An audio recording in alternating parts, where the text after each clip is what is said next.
just our common sense, everyday perception of the Earth, it is flat as far as we can tell. It is motionless as far as we can tell. And everything in the sky is revolving around us as far as we can tell.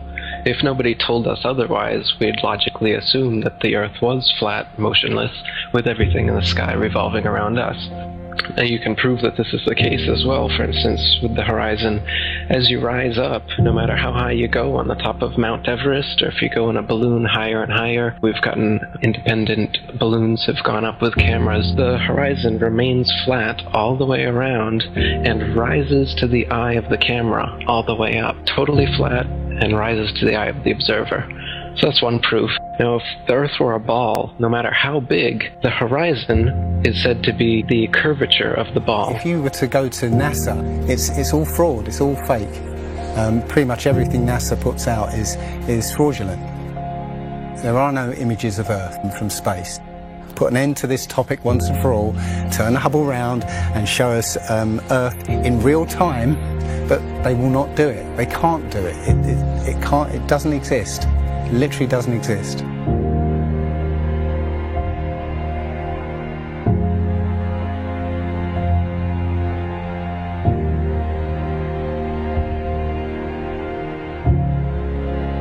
Looking at these images of Earth, including the one they called the Big Blue Marble, which was released in 2002, I think. Zoom into it with Photoshop, you'll see where they've used the clone tool in Photoshop to take a picture of one of the clouds and stamp it in various places around the picture. They got lazy. If the Earth is 25,000 miles in circumference, there must exist a curvature drop of 8 inches times the mile when you square the mile. 1 mile means there should be an 8-inch curvature drop. 2 miles, 2 times 2 times 8 is 32. That's 32-inch drop. 3 miles would be a 72-inch drop. And this would exponentially continue.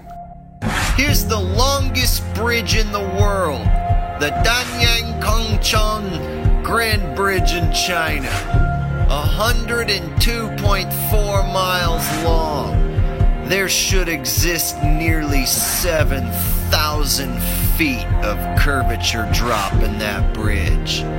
7,000 foot curvature drop. Do you see it? It ain't there. Look at the horizon. It's flat. You can see in that dive shot that the inside camera, the horizon is completely flat. Then it goes to the outside, and you got a huge curve. But when you're looking at some of the amateur balloon footage, some of it's lens corrected and it's completely flat. And others, like the GoPro stuff, the horizon will fluctuate as the camera spins and tilts. The horizon will go convex and concave.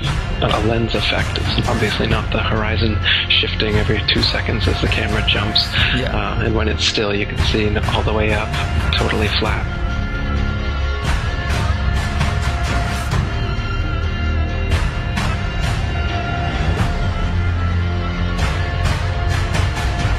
NASA is essentially Hollywood, and all the images that you think you've seen of a spinning ball Earth are faked.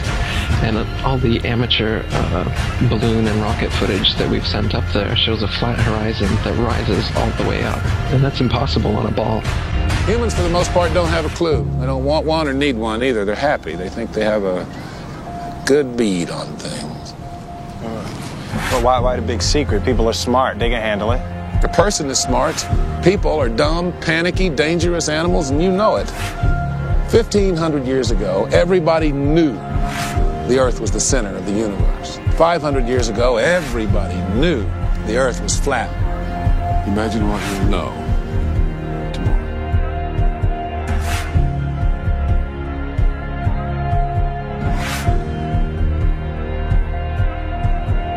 The horizon, for instance, is always completely flat, and you don't feel any motion.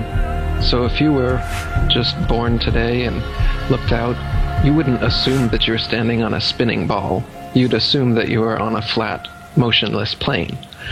So to assume that we are on a spinning ball is actually contrary to our common sense and our everyday experience. And there's also experiments that have been done to test whether we're on a spinning ball or not.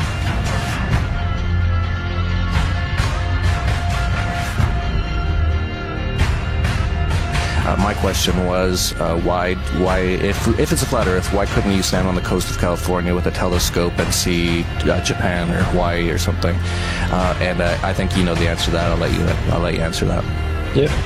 You can't see an unlimited distance. The lowest layer is the densest and not transparent. So if you imagine like a hot, humid day, the haze over a road, all telescopes will eventually blur out in that same kind of way due to the air. So no, you can't see an infinite distance. Is the Earth flat or round? It's round. Okay, now let's see. How do we go about proving that? Go to the seashore. Go to a seashore. Watch as ships sail away. They don't disappear all at once. No, first, the bottom will disappear. See, the bottom of the ship is gone. Now we can see midway up, and then the whole thing disappears. Now, ships came back. They didn't fall off the table. So people realized that the world is curved.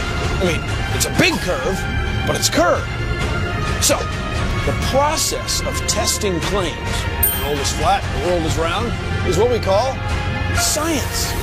Now, if you have a claim that can't be tested, that's what we call pseudoscience. Extraordinary claims require extraordinary proof. Extraordinary claims require extraordinary proof. Boats don't disappear over the curvature of the horizon. Boats disappear due to perspective. All you have to do is go to the beach, watch a boat disappear from your eye, and then whip out your telescope, your binoculars, or your high-powered zoom on your camera, and you can pull the entire boat right back into view. Whole mass and all. Yeah, that's right. You think the boat disappeared? Just whip out your telescope, your binoculars, or your zoom camera. You bring the entire boat back into view, completely debunking everything Coy just told you. And here's my video proof.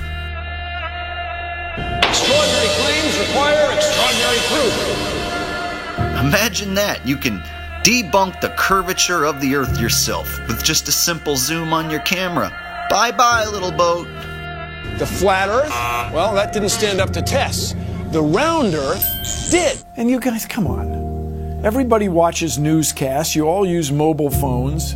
You all see airplanes fly around. You all go to see Ed Sheeran in concert one day in London, another day in Melbourne, Australia. This all depends on our fundamental understanding of the size of the Earth and its shape with extraordinary precision. What the fuck did you just say? The way we teach science is you're just some empty vessel and we pour the science into you and then you regurgitate it on an exam. Right. Because Earth, we know it spins once a day, yes. Off to a great start. So you spin, when you spin pizza dough, it kind of flattens out. Yeah. Gets wider in the middle, and so Earth throughout its life, even when it formed, it was spinning, and it got a little wider at the equator than it does at the pole. Not only that, it's slightly wider below the equator than above the equator. A little chubbier.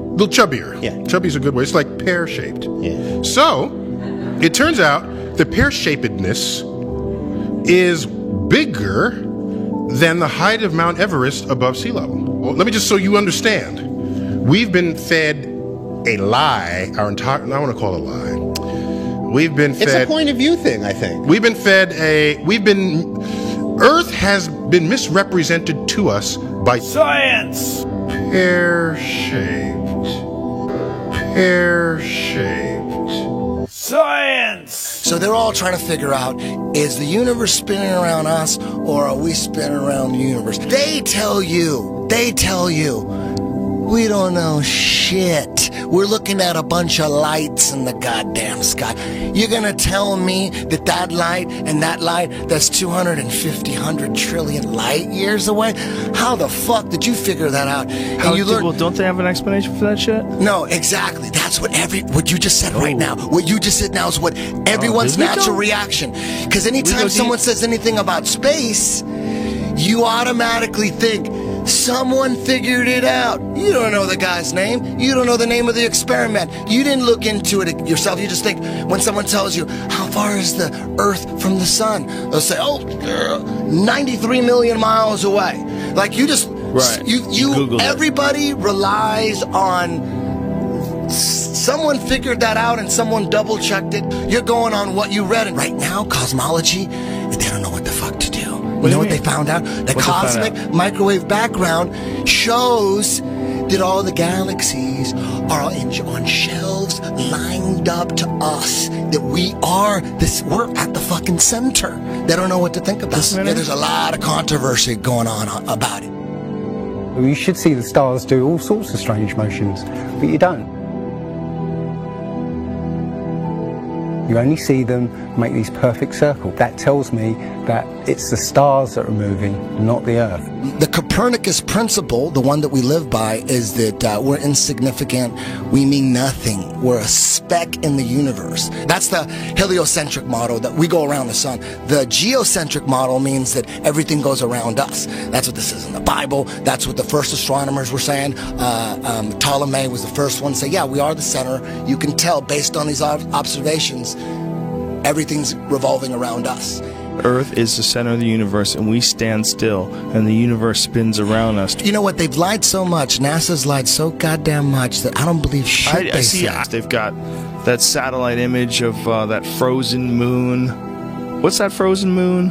Oh, let me see if that's CGI. Find that They got a picture of a frozen fucking moon. I guarantee you it's CGI. No way they could take a picture.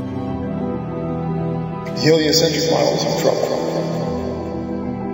Watch as the sunlight shrinks and follows the sun. It's definitely a locally illuminating sun, not far away, not very big, and definitely not 93 million miles away.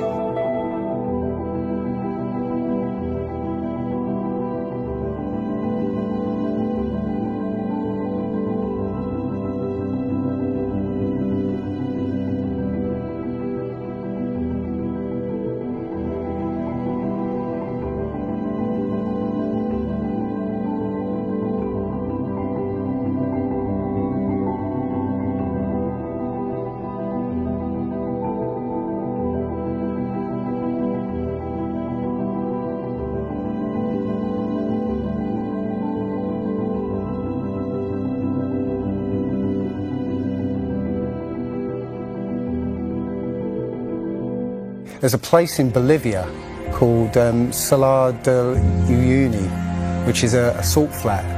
It's literally 100 miles wide one way and 80 miles across, and it's perfectly flat.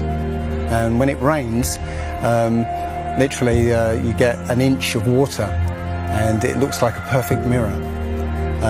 Now, how does that happen on a sphere? Yeah, it shows you that, you know, if you're one end of this salt flat, you can see perfectly clearly the other end 100 miles away. So it's just showing you that, you know, the Earth is flat, and without the effect of the waves in the sea, you'll be able to see a whole lot further.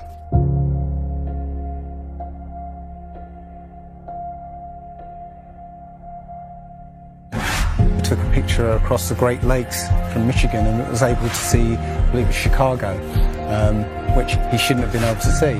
And the television station basically said it was a mirage. I found this photo, Grandmere State Park. This is from Joshua Nowicki, and what you're seeing here is a mirage. We typically would not be able to see this from the Lake Michigan shore. We talked about this last night. Conditions are right on the lake that we're actually seeing a mirage of the Chicago skyline. Warning, bullshit alert. very interesting here. Here's what's happening. This is a good example of a superior mirage. So Joshua was on the Lake Michigan shore. He was looking towards the west, and Chicago's beyond the horizon. Should not be able to see it. However, with the right conditions, we have an inversion. We have cold air near the cold lake water and some relatively warmer air above it. This will bend the image of that skyline back towards the viewer. And so typically we would not be able to see this. This image would be viewable from much, much higher in the sky. They always say it's a mirage, but for a mirage to happen, you have to have very specific atmospheric conditions. You know, it's not a mirage, it's simply that you're looking across a plane.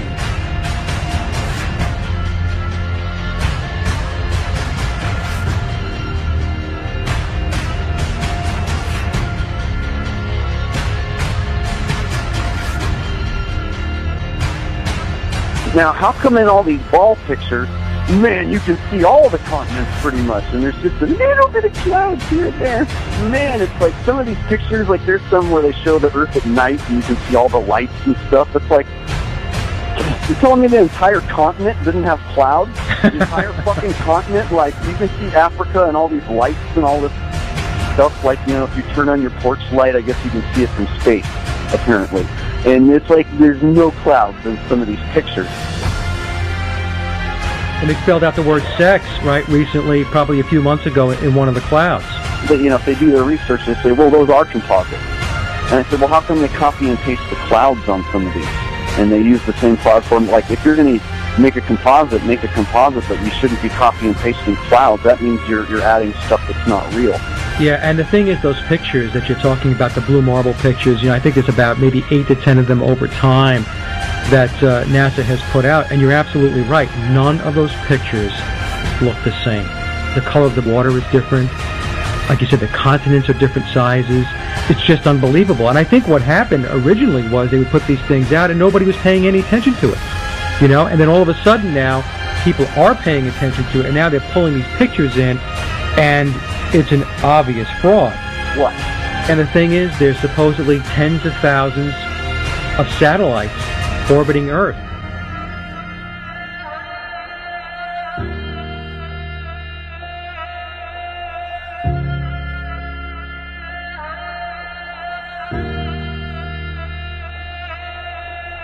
We can't get any close-ups of Earth. We can't get a view of Australia with the buildings upside down.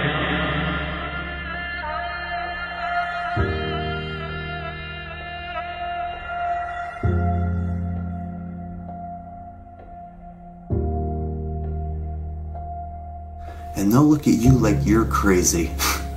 But really, you're the sane one for asking real questions.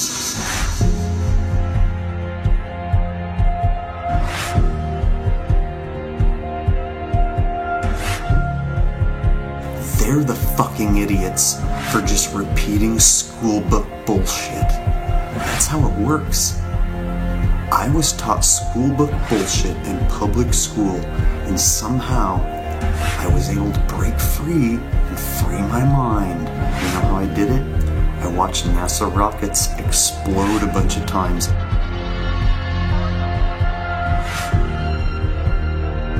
Fly off sideways and not go to space. If you watch the trajectory of the space shuttle, it doesn't go straight up. It always goes in a curve and out to sea.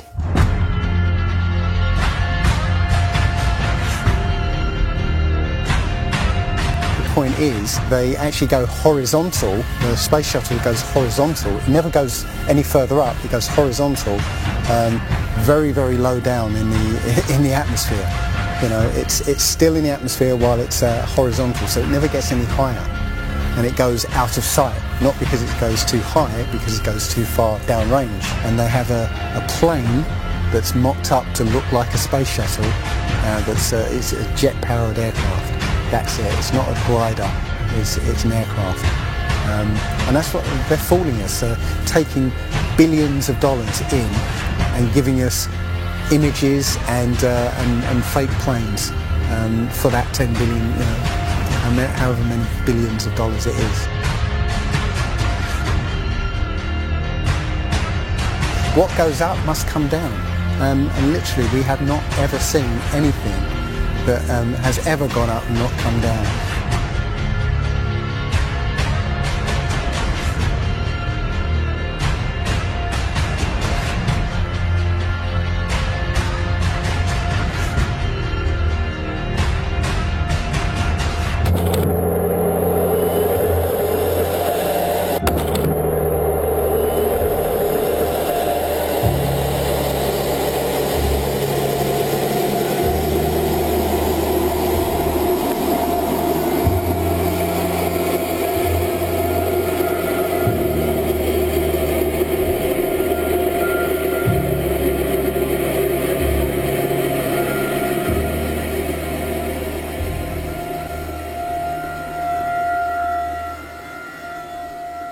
One thing I really want your generation to embrace is that the Earth is a closed system.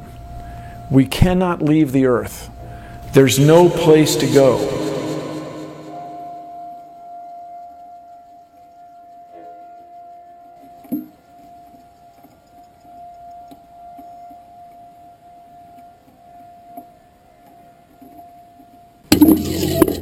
Rockets don't have brakes. It literally stopped. All of that angular momentum from the rotation of the rocket and the linear momentum from flying up just stopped. No, it had to have hit something. What would have it hit? If it hit a solid surface, the rocket would have been destroyed, and most likely the camera too, so we wouldn't have the footage, and obviously that's not the case.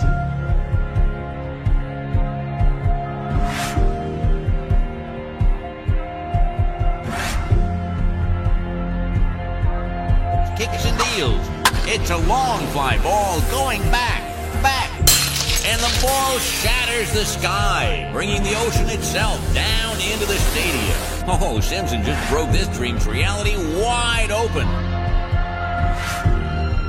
I know we have still not shattered that highest and hardest glass ceiling, but someday someone will, and hopefully sooner than we might think right now.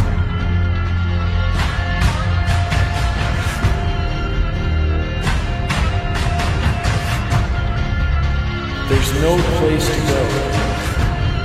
Although we weren't able to shatter that highest, hardest glass ceiling this time, thanks to you, it's got about 18 million cracks in it. And it may be hard to see tonight, but we are all standing under a glass ceiling right now. People figured out that we were an enclosed system. The more advanced we got, it would be the biggest thought on our minds. That's all we care about. You could make a wildlife preserve 1,000 miles square. All people, all human beings would do is just be knocking on the fence constantly, going, why is this fence here? Who built the fence? Why are we in here? And so on and so on. Why do you think that Truman has never come close to discovering the true nature of his world until now? We accept the reality of the world with which we're presented.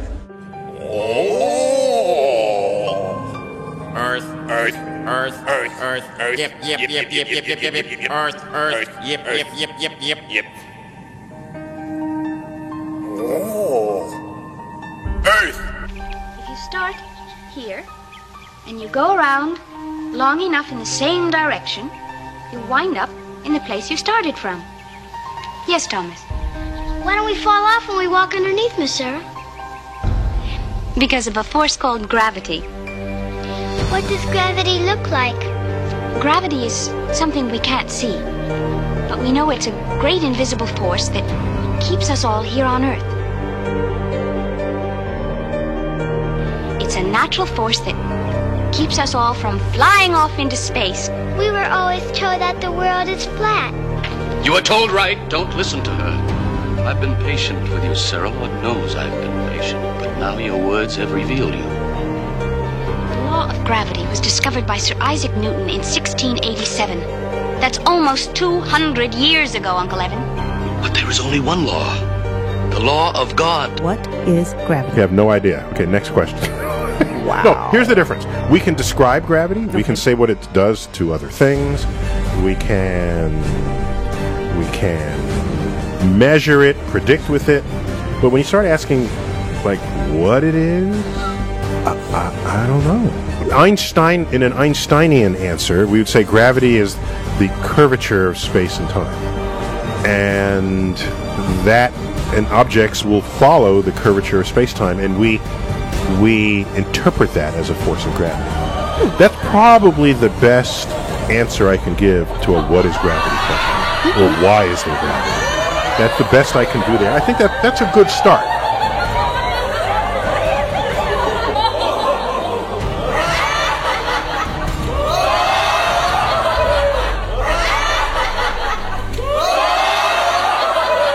The world is round. What? You know how everybody believes the world is flat, like a pancake? Well, they're all wrong. The world is actually round, like an orange. The world is an orange. And? And? Well, that's it. It's a great idea. It's one of my best ones. Yeah, but what kind of orange? Is it a navel or a juicer? What?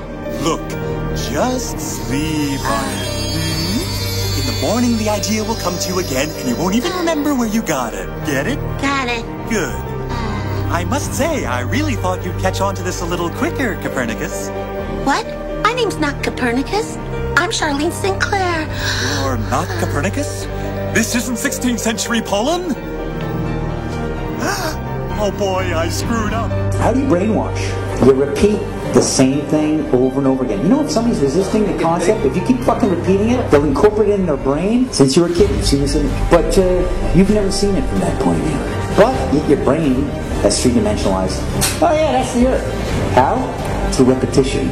Let's just all get on our hands and knees and wait for a scientist or an astronaut to come along, or Neil deGrasse Tyson to come along and bestow upon us their knowledge. Now, as you can see, this is the evolution meter, and I've put God, the creator of everything, on the right side, and evolution on the left. I won't change my mind, because I don't have to, because I'm an American. I'm dug in, and I'll never change. Beck, look, you're wasting our time. You're not going to get us to not believe in evolution. And why is that? Because the smartest scientists in the entire world all agree that it's real. I'm glad you brought that up. Mr. Reynolds, these were all the smartest scientists. Only problem is, they kept being wrong! Oh, this is insane, you fool! I'm a fool because I have more faith in the saints that wrote the Bible? Yeah, because you just read the words of a bunch of guys that you never met, and you just take it on faith that everything they wrote was true. And what makes you think what your scientists are writing is any more truer than my saints? Because there are volumes of proven data, numbers, figures. Have you poured through the data yourself? The numbers, the figures? Well, no. No. Oh, interesting. So let me get this straight, Mr. Reynolds. You get your information from a book written by men you've never met, and you take their words as truth based on a willingness to believe, a desire to accept, a leap of, dare I say it, faith? Come on. Look, I mean, I don't even know how I'm supposed to respond to that. Like, come on. I rest my case. Matter tells space how to curve. Space tell... Did I get that right? The science community is ignoring a lot of the things that we're looking at, and so normal people are going out and doing experiments. And one of the experiments has turned up an amazing fact that we've not been told, and it destroys the whole idea of this heliocentric system, and that is the moon. Now, you can actually measure the temperature of the moonlight next to the temperature of the shade of the moonlight, and you'll find the moonlight is colder than the shade, the opposite from the sun. So the moon is throwing out its own light, and that light is the opposite from the sun. Now, that tells you that it's not reflecting the sun's light. It's producing its own, and its light is different from the sun's. So, you know, the scientific community have not told us this, because they won't tell us this, because it destroys this idea that the sun is, is lighting up the moon. everyone knows, like, if you're in sunlight, it's colder in the shade, right? So if it's 100 degrees in the sun, it's 90 degrees in the shade. You go to the moonlight, like, especially in a full moon, especially if it's high in the sky, the moon is its own independent object. It is not reflecting the sun rays. The sun is its own object. Also, you know, about the same size, which is, you know, again, coincidentally, you know, why the moon fits so perfectly in front of the sun during an eclipse. We always thought it was coincidence that even though it was 400 times farther away, that it was also exactly 400 times less diameter, which is why it fits. And the other weird thing about the moon, which everyone thinks, oh, it's just a coincidence, is that we never see the other side of it. It's constantly perfectly rotating, so we only see one side of the moon. Exactly one side. It's not like we have like a quarter of a degree every 5 years or half a degree here and there. It's always the same side. There are no coincidences when it comes to this system. It was deliberately built, but I think it was deliberately built to be detected. And I think we were naturally supposed to figure this thing out maybe as late as the 1970s, but the government figured it out first, and they have been spending a heck of a lot of money trying to keep it a secret.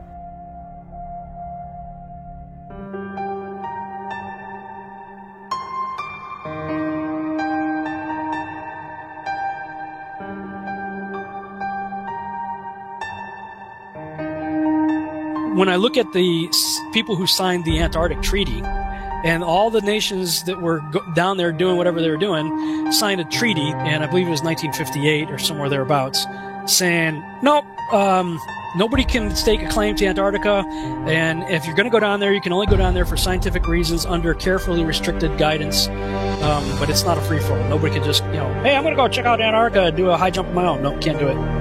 It's the only treaty that's all these countries have signed and never broken and completely agreed on. It's the only one. What treaty is there that everybody's agreed on?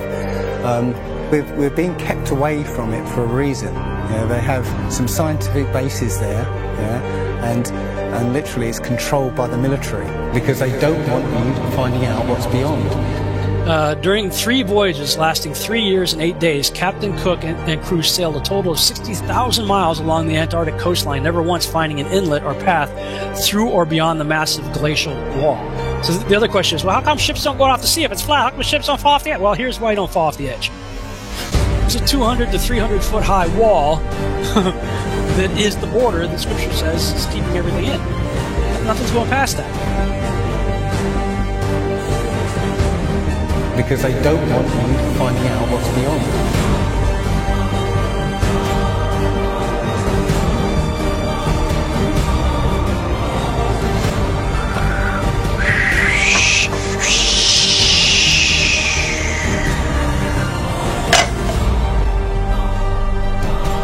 Personally, I think the unconquered south face is the only one worth scaling.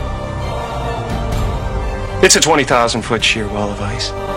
But that's never stopped me before. Risk? Of course I'm aware of the risks. Thank you for your concern. Here's the picture of the Earth from space. There it is. Since you were a kid, you've seen this image. But you've never seen it from that point of view. You've never seen that with your eyes from that scale of a model, that point of view, from outside of the planet's surface. Well, here's the first image that sold the whole thing. 1482. This is when they came up with this idea. We are on that thing. It's a ball. Hey, we should go to the North and the South Pole. We didn't do it yet. It's a fucking ball. Hey, nobody's even like jumped up high enough to see if it is a ball. They can't do that. We don't have planes yet. It's a ball. You know what? We adopted this whole model like 400 or 500 years before the airplane. 400 years before the airplane, pretty much. So it was like, what, like beginning of the 1900s? They went to the North Pole in the 1900s. This is 1482. Nobody went to the top of the globe, to the bottom, or flew up, or built a skyscraper. It's funny that we said that this is what we're in right now. This is what we're on before any instrument approved. This is the first time we actually had like an instrument of flight.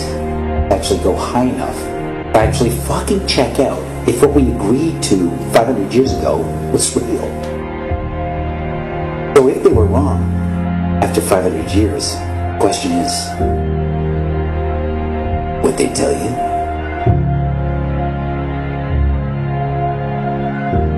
Newtonian physics, why objects move on a ball spinning 1,000 miles an hour while it's going 26,000 miles around the sun. Basically the model we accepted right now. The sailor thinks that he's traveling around the Earth this way, when in effect he's traveling around the Earth this way. They began flying it around the world, from Abu Dhabi last year, with stops in India and China, then across the vast Pacific. Does running around your neighborhood prove that the neighborhood is round? I was an airline pilot for Delta for 26 years. A pilot's primary flight instrument is his artificial horizon, which he has to be maintained level to keep from climbing and descending. From a cockpit, weather permitting, I could see hundreds of miles in all directions, viewing cities connected by roads across the flat plain as far as the eye could see. Nothing ever leaned. If a pilot is flying around the curve of the Earth, then he should be dipping the nose down, and every 5 minutes he should be dipping the nose down to stay around the curve. That's absolute proof that a plane flies over a flat surface rather than a curved one. But I went to the manufacturer of the artificial horizon, and they confirmed to me that it's completely mechanical, nothing electronic in it whatsoever. So it's literally just a gyroscope that can freely move.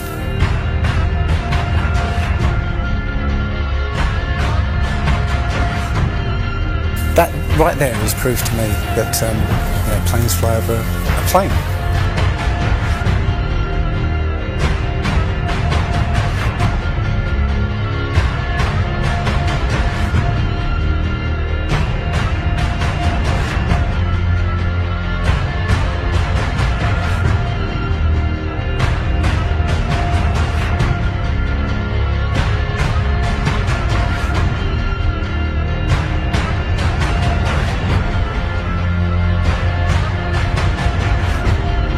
Flat Earthers, it's time. We are going to destroy the Globeheads' arguments concerning flight routes. When you go onto the plane tracking software, you'll see hundreds and hundreds of flights over the northern hemisphere, and you can track those flights from beginning to end. When you look at any flight in the southern hemisphere, what you'll find is the flight takes off and disappears off the tracking. And that only leaves why. Why have they done this? What's the point of this grand deception? I think Eric Dubay explains it best. People are always asking, why do they do this? Other than the obvious profit margin motive, NASA being the biggest black budget black hole in existence, sucking in over $30 billion taxpayer money for the fake moon landings alone. Nowadays, hundreds of billions of dollars, and not just NASA, but RASA and all the other fake space organizations around the world giving CGI images for hundreds of billions of dollars. You want to put something in context. If you want to do something with $3.5 trillion, you can do whatever you want. Whatever you judge to be important to the profile of the nation that you are trying to build and to sustain. So by surreptitiously indoctrinating us into their scientific materialist sun worship, not only do we lose faith in anything beyond the material, we gain absolute faith in materiality, superficiality, status, selfishness, hedonism, and consumerism. If there's no God and everyone's just an accident, then all that really matters is me, me, me. So they've turned Madonna, the mother of God, into the material girl living in a material world.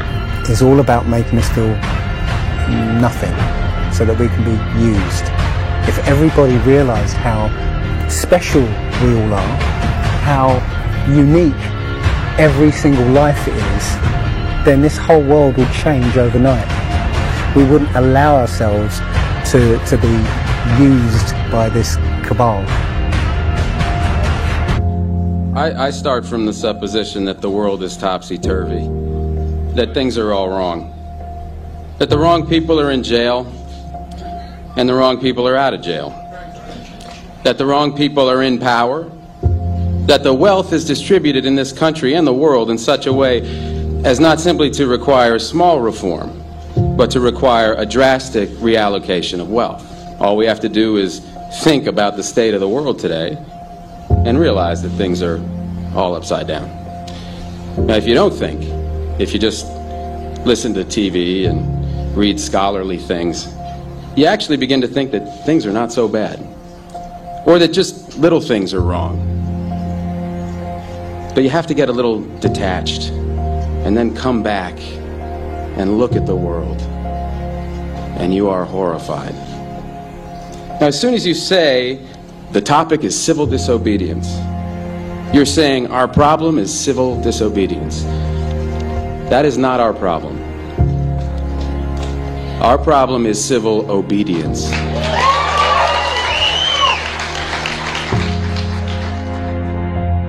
I think all our society is run by insane people for insane objectives. You know, and I think that's what I sussed when I was 16 and 12 way down the line, but I expressed it differently all through my life. It's the same thing I'm expressing all the time, but now I can put it into that sentence that I think we're being run by maniacs for maniacal ends, you know. If anybody can put on paper what our government and the American government, etc., and the Russian, Chinese, what they are actually trying to do, you know, and what they think they're doing, I'd be very pleased to know what they think they're doing. I think they're all insane, you know, but I'm liable to be put away as insane for expressing that.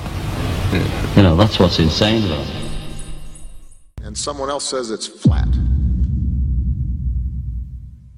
That's worth reporting. Should we still debate whether the Earth is flat? Like they used to think the sun went around the Earth. Everybody say that's scientist. Well, he's so smart. Until other science refuted it. Right, but back then, like everybody at that time thought that guy was smart. Why at this time do we think that the Earth goes around the sun? There's an overwhelming science that the Earth was flat, and there was an overwhelming science that you learn over time. We were the center of the world.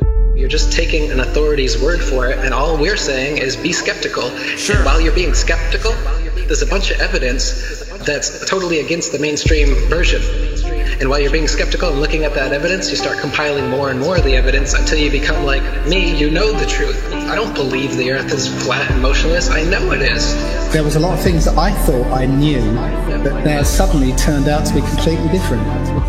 They can't just impose stuff on us. They have to tell us about it and wait for our consent. And silence is considered consent.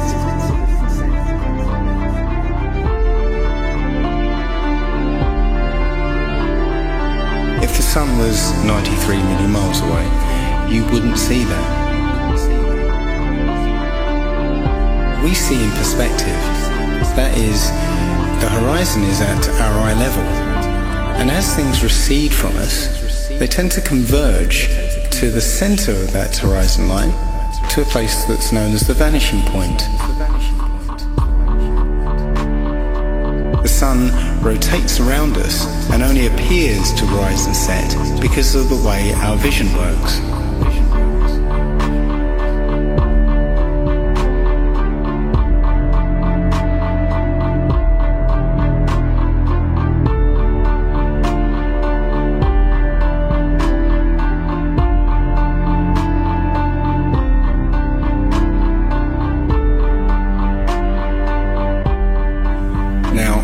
Try and watch the following video without the preconception that the sun rises and sets, but rather moves further away.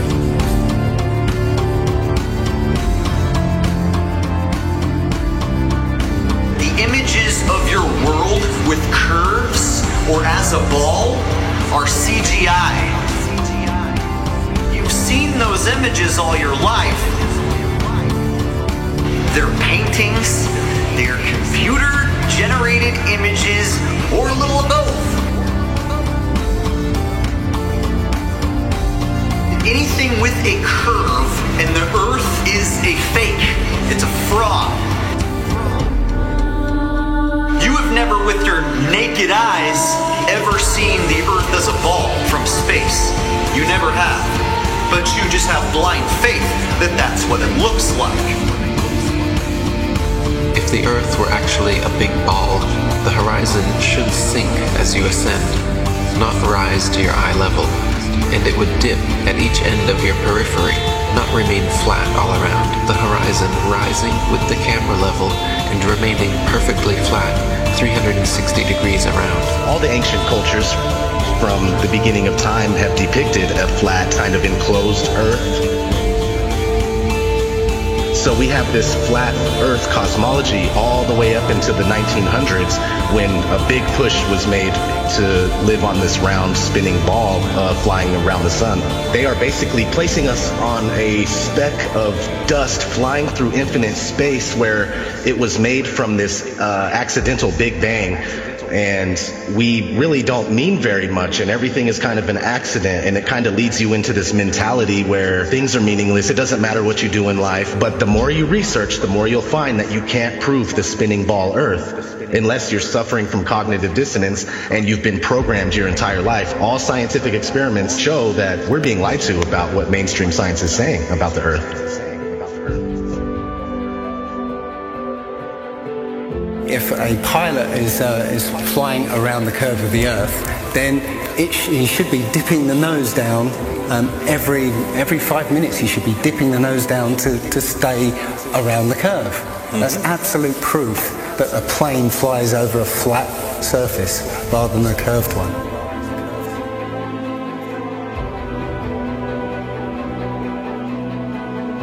A lot of people have these laser thermometers. Now, you can actually measure the temperature of the moonlight next to the temperature of the shade of the moonlight, and you'll find the moonlight is colder than the shade opposite from the sun. So the moon's throwing out its own light. The scientific community have not told us this. Mainstream science says that we can see the curve visible at 35,000 feet, but when we're watching an amateur balloon flight without a fisheye lens or a wide-angle lens on it, there is no curve to be seen. And basically, if we were living on a ball or a sphere of any sort, no matter how high you rise, you would have to look down to see the horizon. Yet when you take these cameras to 100,000 feet, the horizon is still at eye level. That's inconsistent with any kind of spherical shape whatsoever.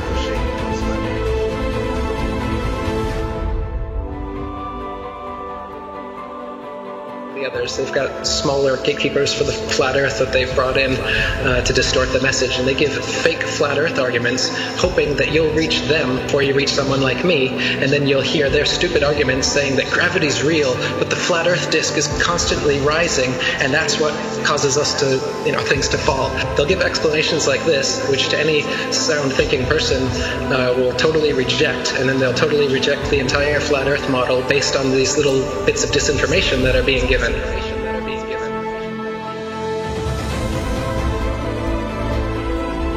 200 proofs Earth is not a spinning ball, and that's just 200. I came up with 200 because William Carpenter came up with 100 in the 1800s, and I wanted to double it. I could come up with 400 if you give me enough time and incentive.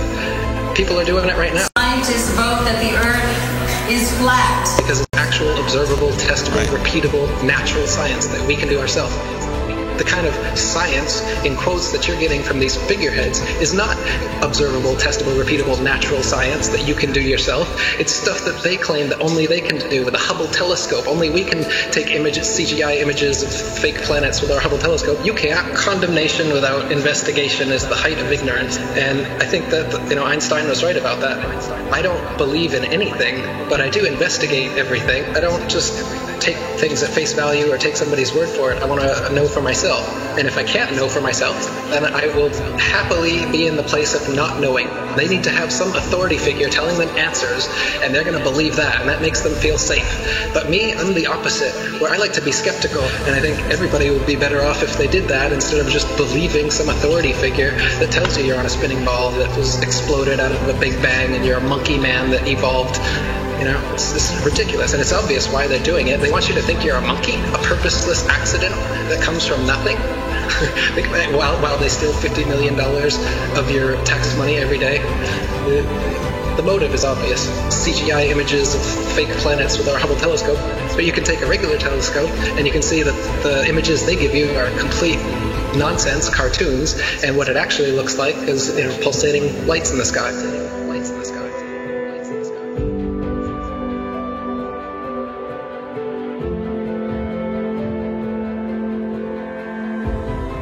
Okay, oh, that star is 700,000 light years away from that constellation. I was all into that. I was totally into it. I was super into anything space. Are you kidding? The Science Channel?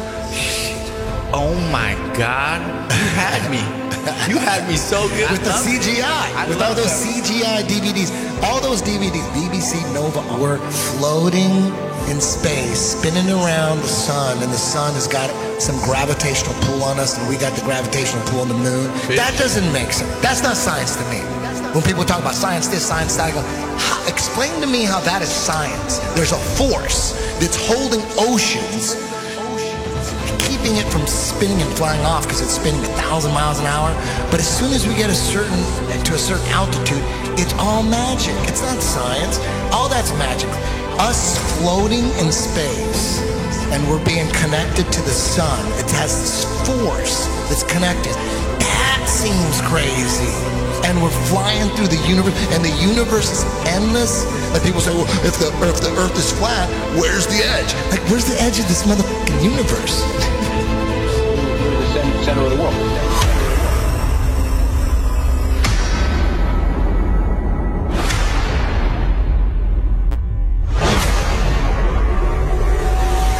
Understanding what reality is very, very important to me. I think it should be important to everybody. And I think the more that people become perhaps what they call spiritually aware or awake, they're starting to see through things, how things have been manipulated and reality's been created for them.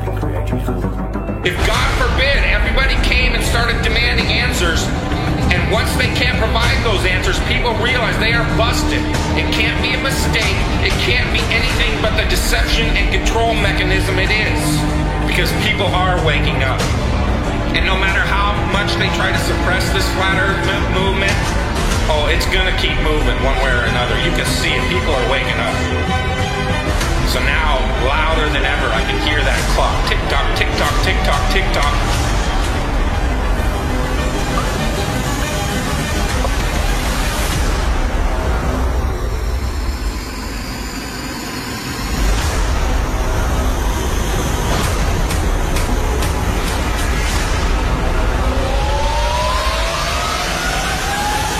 In other breaking news, the world is round, not flat.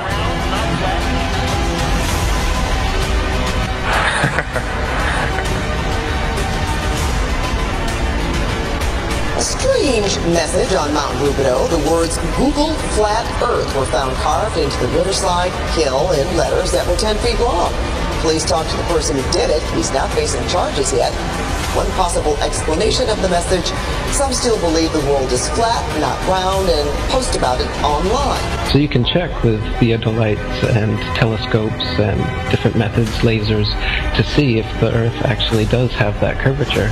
And it's been tested over and over again and found to have no curvature whatsoever. So I mean, even if they had the number wrong and it was 100,000 miles in circumference, there would still be calculable, measurable curvature that just isn't there. The only place curvature exists is in NASA photos and videos, and those can be proven to be CGI fakes. And the early ones were literally taken through a round window to make the Earth appear round.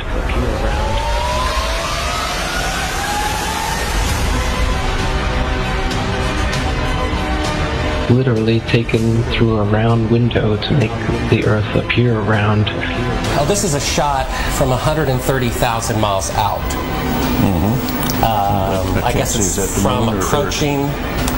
It's from approaching the moon, looking back at the Earth. If that's the Earth, is that like another spacecraft? No. That I have no idea what that is. It's some aberration on the film of some sort. Oh, those are shadows, I think. Or reflections, probably reflections that are just reflecting. Run that back again so we get another shot of it. Okay, turn off the camera. Your interview is done. I've given you all the time I'm going to give you. Okie dokie. Good to meet you. I don't say it's a pleasure. Understand. Please get your ass out of my house. Okay. And you came here under false pretenses, and I think you're an asshole. Lying about going to the moon is a satanic lie of gigantic proportions. I don't hit people, but you're going to be on the deck unless you get... I'm heading out. I appreciate it. And get the hell out of my house. You'll get a gun and shoot them at them before they get out of the office? We have a video camera running if you want to do it. Right. That would be great footage for us. See you later. In court, I hope. Want to call the CIA? Have them whacked. Where you put a transparency over the window and move the camera of the Earth and move the camera back away from the window. Turn off the lights in the spacecraft and appeared to be halfway to the moon when in fact they were in Earth orbit. Huh, really? Yeah, and they said it was the same way that you did it on Apollo 10. So we wanted to give you the opportunity to put your left hand on the Bible, to raise your right hand, to swear to God. Stick it in your ear. If you walked on the moon, we're giving the opportunity to swear to God that you walked on the moon. I'm going to give you the opportunity to get the hell knocked out of you if you don't leave me alone. We found a very unique reel of footage that we have queued up to show you. Yeah. And it's from the mission. And to our knowledge, no one has ever seen it before. And it's 30 years old. And you want me to see this while you have me on camera? Well, and to tell us what it is. That's correct. And you'll see this tape proves that. Okay, well, I'm not interested in satisfying your suppositions when there's all this evidence that we did. This proves, as you see, that you were using the window to demonstrate that you were halfway to the moon when you were... Turn the camera off, please. Turn the camera off. Well, you're talking to the wrong guy. Why don't you talk to the administrator at NASA? We're passengers. We're guys going on a flight. You're a coward and a liar and a thief. Did you see shooting stars? Did you see the shooting stars? Yeah, I'm getting to that. Oh, okay. But there's a lot of noise going on. So I don't know the results of some of the experiments they've conducted. The point is they can't get that far from here, and they're really in the protective confines of the Earth. They're really in the protective confines of the Earth. They're really in the protective International Space Crew attempted a spacewalk outside the station. Here's a live look at the astronauts. Well, I don't think that's... Yeah, where's their space? So this is photo trickery and brainwashing that's got the world thinking that we're on a ball spinning around the sun with a magical force called gravity holding us on the underside of this spinning ball. It's all just brainwashing that we've received. It's pseudoscience accepted as legit science. But real science has confirmed geocentricity in the flat Earth. Flat Earth. Flat Earth.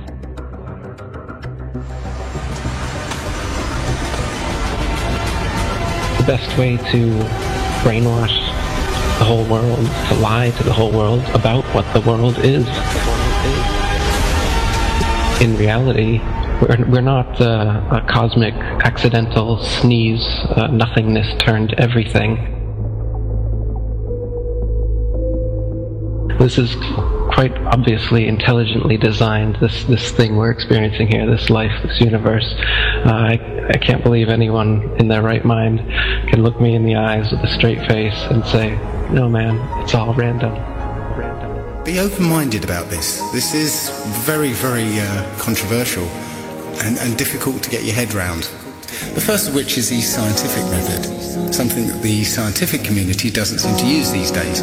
But the scientific method is where a theory or opinion is put forward that matches what we observe. The other thing we have to accept is how easily our minds, once they've been programmed or given a world view, how easily those minds can be fooled. I used to dream, I used to glance beyond the stars. Now I don't know where we are.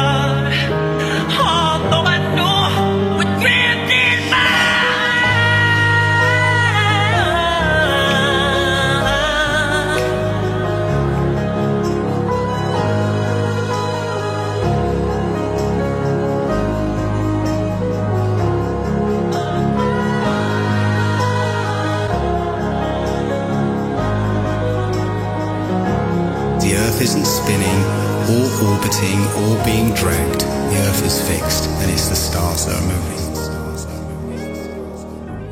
People can't stand change. They don't like what they don't understand. We all have our own pursuit of happiness. Don't listen to someone's story, then say, and what? You need more? Is their happiness not good enough for you? So you judge them like you know. True happiness brings happiness to others. We are all a family, separate family trees connected at the roots. We are intelligent beings with the mind, body, and soul who truly want world peace. At least that's my goal. What happened to love? All I see is hate. The way we treat others on earth, death and chaos is our only fate. Every living thing has value and should be treated as such. We only have one earth, but act like we have so much. Do you not realize we are in control, not the 2%, who so-called own the world because it was money well spent? When there is no food, will you eat the money? When there is nothing left, will you still think this is funny? Remember, I warned you. I hope I opened your eyes so the world really gets better before it's too late to realize. Please spread the word. Please spread the word.